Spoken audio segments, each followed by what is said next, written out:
YP math classes में मैं यशपाल सिंह आपका स्वागत करता हूं। देखिएगा, कल हमने पढ़ी थी थेल्स प्रमेय और थेल्स प्रमेय पढ़ी थी। आज पढ़ेंगे हम थेल्स प्रमेय का विलोम। थेल्स प्रमेय में कहा गया था कि यदि किसी त्रिभुज की एक भुजा के समांतर एक रेखा खींची जाए जो अन्य दो भुजाओं को प्रतिच्छेद करे, तो वह रेखा उन दो रेखाओं को समान अनुपात में विभाजित कर दिया। जिन्होंने कल की क्लास नहीं ली वो पहले कोशिश करेंगे कल की क्लास लें, तो आज की क्लास अच्छे से समझ में आएगी, है ना। आज हम पढ़ने जा रहे हैं आपकी प्रमेय 6.2 या थेल्स प्रमेय का विलोम या आधारभूत आनुपातिकता प्रमेय। प्रमेय 6.2 या थेल्स प्रमेय का विलोम और आधारभूत आनुपातिकता प्रमेय का विलोम, जिसका कथन है कि यदि किसी एक त्रिभुज की एक रेखा किसी त्रिभुज की दो भुजाओं को एक ही अनुपात में विभाजित करे, क्या करे, एक ही अनुपात में, तो वह तीसरी भुजा के समांतर होती है। कल क्या दिया था, हमें समांतर भुजा दी थी और हमें सिद्ध करना था कि यह समान अनुपात में या एक ही अनुपात में विभाजित करते हैं। यही तो सिद्ध किया था। आज इसका जस्ट उल्टा हो गया। आज कह रहा है, देखो ऐसे समझ में नहीं आएगी, ऐसे समझ में आएगी, है ना, कि एक रेखा किसी त्रिभुज की, तो कोई एक त्रिभुज होगा, ठीक है। एक त्रिभुज है जिसका नाम ले लिया मैंने ABC। समझते जाएंगे, कल की बात बिल्कुल शांतिपूर्वक समझेंगे, समझ में आ जाएगा, है ना। एक त्रिभुज है ABC, तो यदि एक रेखा किसी त्रिभुज की दो भुजाओं को एक ही अनुपात में विभाजित करे, एक कोई रेखा है जो DE नाम ले दिया मैंने, इसका DE रेखा है, वो त्रिभुज की दो भुजाओं को एक ही अनुपात में विभाजित करे। त्रिभुज की दो भुजाओं को क्या कर रहे हैं, एक ही अनुपात में विभाजित। अर्थात हमें यहां दिया है, क्या दिया है, AD अपॉन DB बराबर AE अपॉन EC। ये बात दी हुई है। एक है कि एक रेखा किसी त्रिभुज की दो भुजाओं को एक ही अनुपात में विभाजित करे। एक रेखा त्रिभुज की दो भुजाओं को एक ही अनुपात में विभाजित करे, तो जो DE रेखा है वो त्रिभुज की दो भुजाओं को एक ही अनुपात में विभाजित करती है। अर्थात AD अपॉन DB बराबर AE अपॉन। क्लियर, इतनी सी बात, ठीक। ये दिया है तो वह तीसरी भुजा के समांतर होती है। अर्थात हमें सिद्ध करना है कि यह रेखा तीसरी भुजा के कैसी होगी, समांतर। अतः सिद्ध करना है। दूसरा पॉइंट क्या होता है, सिद्ध करना है। क्या सिद्ध करना है कि DE समांतर होगी BC के। DE है वो समांतर होगी किसके, BC के। हेलो, इधर ध्यान दो, है ना, इधर ध्यान दो, सभी से बोल रहा हूँ। अब जो जिससे मैं बोल रहा था वो समझ गया अपने आप। इधर देख रहे हैं, आप भी इधर देखो सभी। कल क्या था, कल ये बात हमें दी हुई थी और ये बात सिद्ध करनी थी। आज इसका जस्ट उल्टा हो गया। ये दिया हुआ है और ये सिद्ध करना है। ज्ञात नहीं करना है, सिद्ध करना। ज्ञात करने का अर्थ होता है जो उत्तर हमें ज्ञात करना है, लेके आ रहे हैं, ये पहले से ही पता है, इतना काम करना होगा। अच्छा, तीसरा पॉइंट क्या होता है, रचना। क्या होता है, रचना का होता है तीसरा पॉइंट। तो तीसरे पॉइंट में हम लिखेंगे, अब तीसरे पॉइंट में कुछ देखिए, कल की प्रमेय का यहाँ इस्तेमाल करना पड़ेगा, प्रयोग करना पड़ेगा। कल की प्रमेय का, कल की प्रमेय थी कि एक भुजा त्रिभुज के कैसे है, समांतर है, एक कोई अन्य भुजा है वो तीसरी रेखा के समांतर है। तो हम क्या करेंगे, यहाँ से एक अन्य रेखा खींच ली मैंने, जिसका नाम DF लिख दिया है, और मैं DF रेखा को इस प्रकार से बना रहा हूं कि वो BC के क्या हो, समांतर। रचना हम कैसे कर रहे हैं, जो DF रेखा बना रहे हैं, एक अन्य रेखा है कोई DF, बिंदु D से बना रहे हैं और इस प्रकार बना रहे हैं कि DF है वो BC के कैसी है। क्यों बना रहे हैं, ये अभी समझ में आएगा, लेकिन बना रहे हैं ये बात तो समझ में आ रहा है ना, क्यों बना रहे हैं इसका भी कारण अभी समझ में आएगा।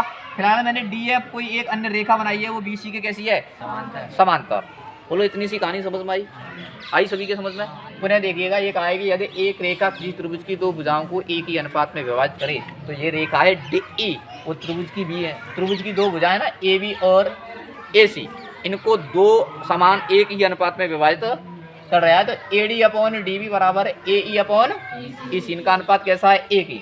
तो हमें सिद्ध करना है कि वह तीसरी भुजा के दो को प्रतिच्छेद कर रही है, तीसरी कौन बची? ये। इसके कैसी होगी? समांतर। DE समांतर BC सिद्ध करना है। तो हमने रचना में एक अन्य रेखा मानी जो मैंने अलग कलर से बनाई है। DF समांतर है काय के? BC के। DF समांतर है किसके? BC के। इतनी सी बात समझ में आई। अब देखिएगा अगला पॉइंट आता है अपना उपपत्ति। उपपत्ति, अच्छा कौन है जड़गा? चाय पत्ती, चाय पत्ती नहीं, उपपत्ति या फल बोल रहे हैं इसको। इधर देखो। अच्छा, हमें अब देखो प्रश्न को हल करने के लिए कुछ दिया है, उसका इस्तेमाल करना पड़ेगा, उसका प्रयोग करना पड़ेगा। पहले क्या दिया है हमें? एक तो ये बात दी हुई है कि AD अपॉन DB बराबर AE अपॉन EC। समीकरण नंबर ये कहाँ से लिखा? दिया, लेकिन इससे कुछ होने वाला नहीं है। कोई नई बात तो निकल के नहीं आ रही है। ये दिया है, ठीक है, अच्छी बात है। दिया, फिर रचना में क्या किया हमने? DF समांतर, ये कहाँ से लिखा? रचना से। ऐसे नहीं कि हम अपनी मर्जी से कुछ भी बात लिखते हैं, ये बात हमने पहले ही फिक्स कर दी रचना में। अब गौर से देखना, कल हमने क्या पढ़ा था? कल प्रमेय में 6.1 में या थेल्स प्रमेय में क्या पढ़ा था कि त्रिभुज की एक भुजा के समांतर अन्य दो भुजाओं को प्रतिच्छेद करने वाली रेखा। तो देखिएगा, एक भुजा के समांतर है DF और दो भुजाओं को क्या कर रही है? तो यह रेखा इन दो रेखाओं को एक ही अनुपात में विभाजित करेगी। कल की जो प्रमेय पढ़ाई थी वो आज यहाँ प्रयोग में लेंगे। तो मैं बोलूँगा थेल्स प्रमेय से या आधारभूत आनुपातिकता प्रमेय से। थेल्स प्रमेय से। थेल्स प्रमेय क्या कहती है? थेल्स प्रमेय कहती है कि ये भुजा DF भुजा है वो BC के कैसे है? ये बात है, BC के कैसे है? समांतर है। तो यह DF भुजा इन दो रेखाओं को समान अनुपात में विभाजित करती है। तो समान अनुपात में विभाजित करें तो इसका क्या हो जाएगा? बोलो, AD अपॉन DB। थोड़ी सी देर के लिए DE को भूल जाओ, थोड़ी सी देर के लिए है, लेकिन थोड़ी सी देर के लिए भूल जाओ। हाँ, ये बोला है DF समांतर BC। DF समांतर का के? BC के। तो AD अपॉन DB बराबर क्या हो जाएगा? AF अपॉन FC, नहीं FC। समीकरण नंबर क्या हो जाएगा? 2 हो जाएगा। बात समझ में आई? कल हमने यही तो पढ़ा था कि यह भुजा इसके समांतर है तो यह समान अनुपात में विभाजित करेगी। तो AD अपॉन DB बराबर AF अपॉन FC। इतनी सी बात सभी विद्यार्थियों के समझ में आई? देखिएगा, ये तो थी पहले ही, है ना? तुम्हारे दिमाग में ये AF अपॉन FC लेना है इसलिए। अब देखो इधर समीकरण 1 व 2 से, समीकरण 1 व 2 को देखो। 1 दे रहा, 2 दे रहा। 1 और 2 से देखो तो 1 का LHS भी AD अपॉन DB है, 2 का LHS भी AD अपॉन। ये दोनों बात आपस में कैसी हैं? बराबर हैं। फिर ये दोनों भी कैसी होंगी? बराबर होंगी। तब ये दोनों बातें आपस में बराबर हैं तो ये दोनों भी कैसी होंगी? बराबर होंगी। तो समीकरण 1 और 2 की तुलना से, या मैं कहूँ 1 और 2 की तुलना से LHS बराबर है तो RHS भी कैसा होगा? तो इसका RHS क्या है? AE अपॉन EC बराबर AF अपॉन FC। इतनी सी बात निकल के आई अभी अलावा सामने। बताओ, यहाँ तक की बात समझ में आई सभी विद्यार्थियों के? कोई प्रॉब्लम किसी को नहीं है? ठीक है, तो देखिएगा, दोनों पक्षों में एक जोड़ने पर क्यों कर रहे हैं ये बात अभी समझ में आएगी। दोनों पक्षों में एक जोड़ने पर। अच्छा, ये बात समझ में आ गई होगी आपके में, यही रचना में क्यों लिया? तो ये रचना में लिया तभी तो हमने थेल्स प्रमेय लगाई, अन्यथा हम थेल्स प्रमेय कैसे प्रयोग में लेते, है ना? ये रचना में ना होता, ये इसके समांतर ना हम मानते तो फिर थेल्स प्रमेय कैसे लगाते? ये इसके समांतर माना तभी थेल्स प्रमेय लगी और तभी ये बात निकल के आ रही है सामने। अब देखो, दोनों पक्षों में एक जोड़ने पर, दोनों पक्षों में एक जोड़ेंगे तो गौर करना, मैं क्या लिख दूंगा? +1 बराबर AF अपॉन FC प्लस 1। तो यहाँ से LCM क्या आ जाएगा? बोलो, EC। ईसी से ईसी एक बार कट जाएगा और एक का एई से गुणा करोगे तो एई हो जाएगा प्लस जाके नीचे घसना तो कहाँ मानेंगे ए कितनी बार जाएगा ईसी बार और ईसी का एक से गुणा करोगे तो ईसी। इसी प्रकार यहाँ काम करेंगे तो एफ सी एलसीएम आ जाएगा एफ सी से एफ सी एक बार कट जाएगा और एक का ए एफ से गुणा करोगे तो ए एफ प्लस इसके नीचे कुछ नहीं तो एक लिखेंगे कितनी बार जाएगा एफ सी बार और एफ सी का एक से गुणा करोगे तो एफ सी आ जाएगा। ठीक है, अब देखिएगा चित्र से देखो। अब ए ई प्लस ई सी क्या हो रहा है ए ई यहाँ तक प्लस ई सी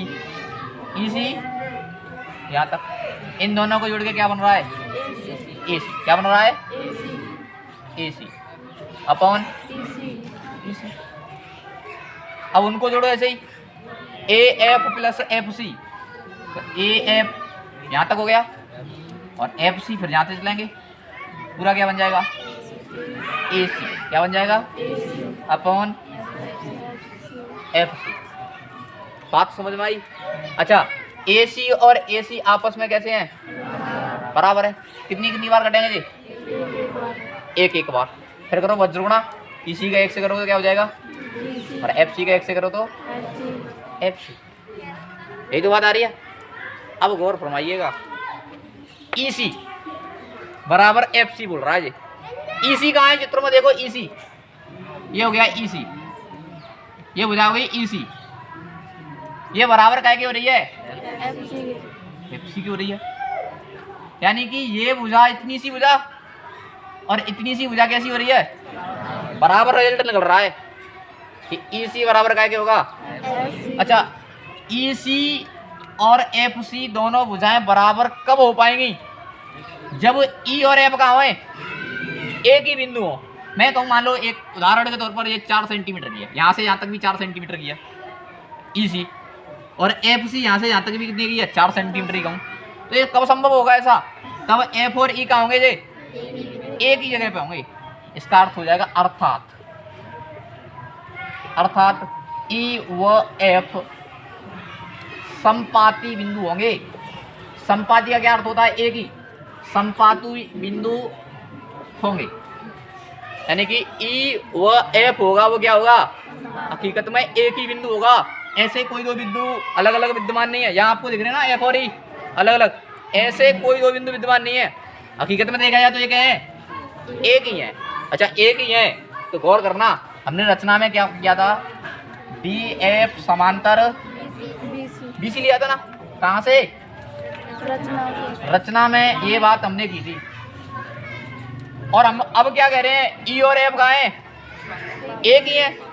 ई व एफ संपाती का अर्थ क्या हो जाएगा ई और एफ क्या है एक ही, तो डी एफ ही जब मैं ई लिख दूँ तो कोई दिक्कत, क्योंकि ई और एफ कैसे हो रहे हैं एक ही हो रहे हैं।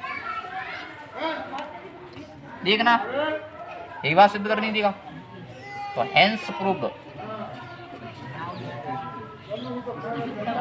या इति सिद्ध। बात समझ में आई? ये आपकी थेल्स प्रमेय का विलोम का सत्यापन हुआ है। लिखो